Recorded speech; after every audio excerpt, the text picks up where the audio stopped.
What's up, y'all? EJ2 Track right here, smoking an Oliva Serie V Melanio Gran Reserva Limitada. This is my favorite brand of cigars, so if y'all want to get me a late Christmas present, y'all already know. All right, Oliva Serie V. Serie V, sorry, my Spanish is still... Todavía estoy trabajando en mi español. Pero, yeah, so we're in the garage and so the car has been curing overnight. It's really warm in here. Well, not really warm, but it's warmer than it normally is. I'd say 50 degrees or so, because this has been running all night. It ran out of fuel last night because I was running it all night. Have a little more fuel in here. Might put some in, see if I can fire it up. But taking all of the pliers off, and it is dry. You know, I would say it's somewhat tacky, but it's definitely cured enough that I can take these off. You can see it's still sticking here.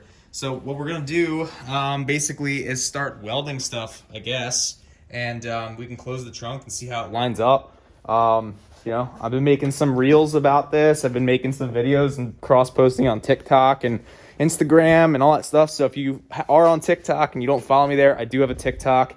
Hit me up on TikTok. It's a better app than Instagram. Don't tell Instagram I said that, but whatever. Yeah, so I'm going to show you guys as I'm going through this process, and let's get it. Oh, wow, wonderful. It's raining more, and I was supposed to clean my Jeep today. I hate this weather. Anyway, so check it out.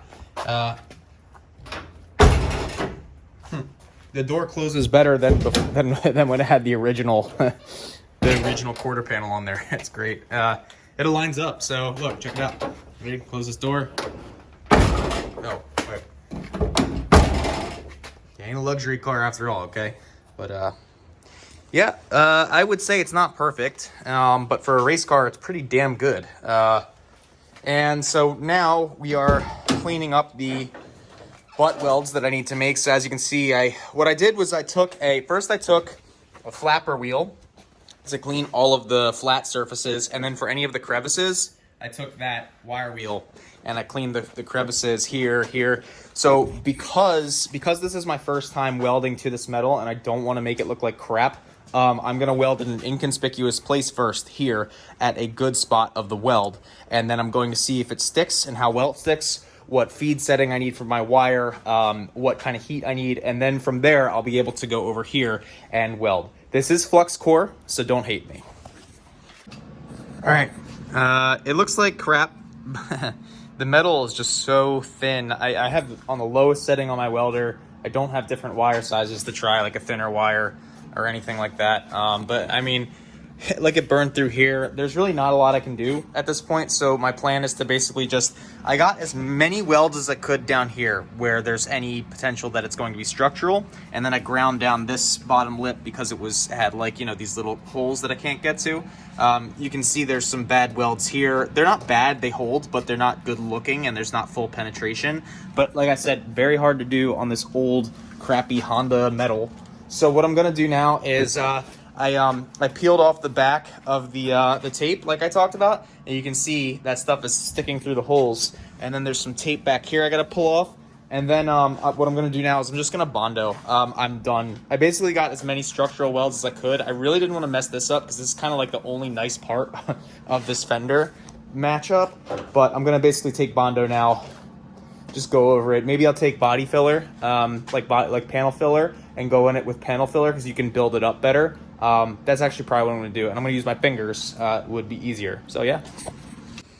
All right. So I'm gonna be throwing this stuff out today, and you know I'm going up to my girlfriend's house in Union City. So I'm not gonna be able to do any more work this weekend. It's Christmas time, but yeah. So the lines don't match up very amazingly. Like, I mean, it does look like crap, the lines, but I mean, again, it is a race car. One thing I wanted to show you guys was, so this little panel here is not going to match up, right? So I'm going to have to like play with it and move it around. It's going to make the rear end look kind of wonky, but like the previous owner even like bondoed down here, you can see, and that's where the rear taillight should be sitting. So, you know, this car is not going to be perfect, and the rear quarter panel was damaged before I even put it on the car, unfortunately. So we're just going to have to kind of grind down the Bondo here, put some more Bondo. Maybe I'll get kitty litter Bondo. Maybe I'll just shred up some fiberglass that I have in my attic and put it in regular Bondo. But yeah, so what I did was I took body filler and filled those cracks, and I'm gonna sand that down later when it fully cures here and even down there. And then the idea is basically that body filler will allow me to get rid of any gaps in the metal without warping it, because the welding, I could not put a small enough amount of heat into it while also getting it to stick. It was just not possible. So yeah, I mean, that's pretty much it for now. Maybe I'll put the rear taillight on to give you guys an idea of how it's gonna look. But I mean, as you can see, this side is the undamaged side, but even the trunk is not mounted right. So this car is not going to be perfect. You can see that if we have this mounted correctly like that, it doesn't meet up there. Not a huge deal, but it is annoying to me, who has spent so much time working on this car and has not really been able to make it perfect. But, you know, I mean, again, I would never recommend doing this to anyone. It's not worth it. Pay someone to do it if you have the budget for it. But that's kind of where I'm going to stop today. I mean, I have to let the body filler dry, and that's kind of it. That's all I can do. But yeah, we have a door that closes. We have the seams all covered up, and the car is almost ready to go together. One thing I would like to do is plug up this hole, so I might do that while we're sitting around. And yeah.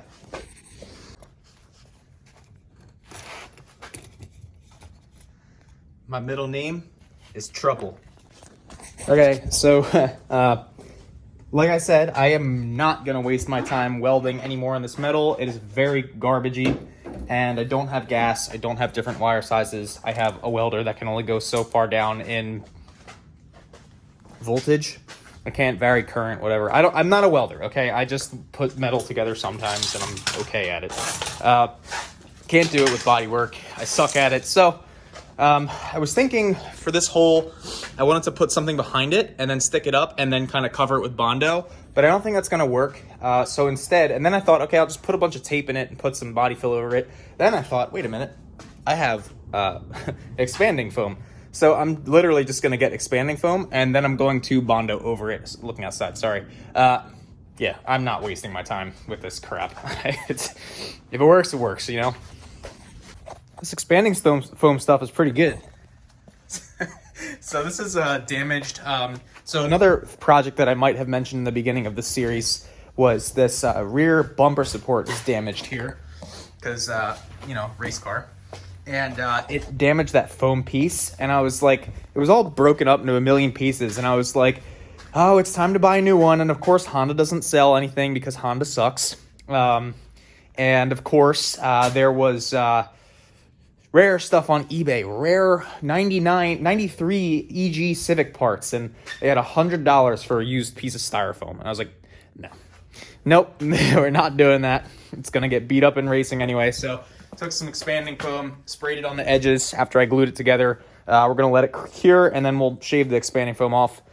The expanding foam is sticking up a little bit out there, so we're going to have to take that off too.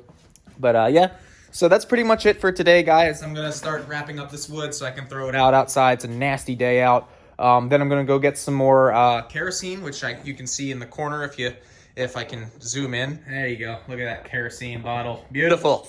But that's it for today. Thanks for watching, and make sure you follow me on all my socials, recommend me to your friends, and that way I can, you know, potentially develop partnerships with the views I get and, you know, fund some of this program since it is a budget program. Anyway, guys, thank you so much. Take it easy.